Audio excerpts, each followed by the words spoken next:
Hello my dear student, my name is Megha. आज हम पढ़ेंगे हिंदी पार्ट 3 और पार्ट 4 चांद वाली अम्मा और मन करता है कि वर्कशीट। सबसे पहला क्वेश्चन है, सही विकल्प चुनें। तो अम्मा को कौन तंग करता था? हमने पाठ में पढ़ा है। जैसे अम्मा को कौन तंग करता था? अम्मा को आसमान तंग करता था। आसमान अम्मा को कहाँ टकराता था? तो आसमान अम्मा को कहाँ टकराता था? कमर पर टकराता था।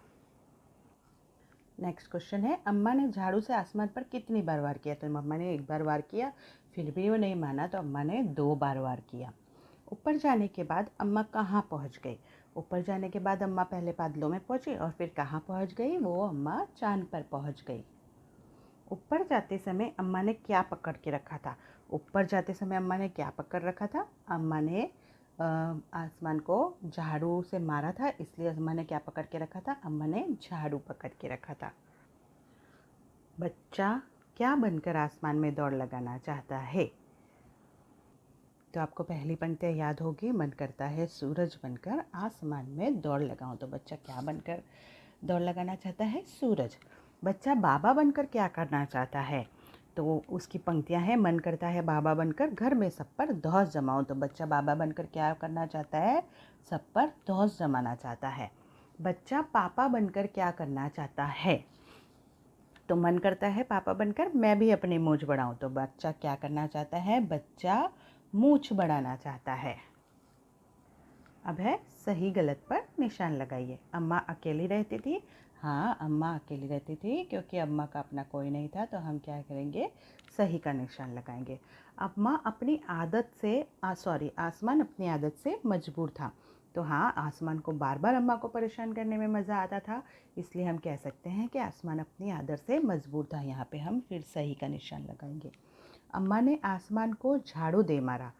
सही में अम्मा ने आसमान को झाड़ू दे मारा क्योंकि वो बार बार अम्मा की कमर से टकरा रहा था, इसलिए उसको उन्हें झाड़ू दे मारा।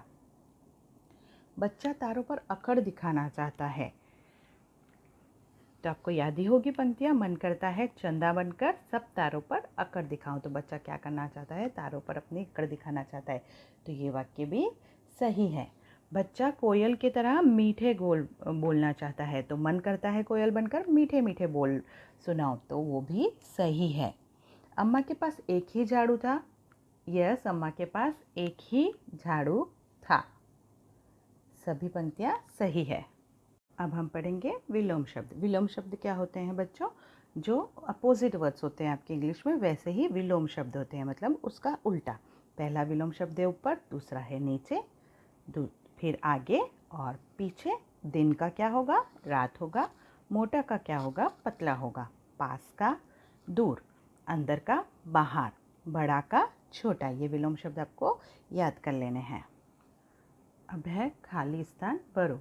बूढ़ी अम्मा का ब्लैंक कोई ना था। तो कौन ना था? बूढ़ी का अम्मा का अपना कोई नहीं था। वो क्या रहती थी? अकेली रहती थी। दूसरा है, अम्मा आसमान को ब्लैंक देखती। तो अम्मा आसमान को कैसे देखती? अम्मा आसमान को घूर कर देखती, क्योंकि वो उसे क्या करता था?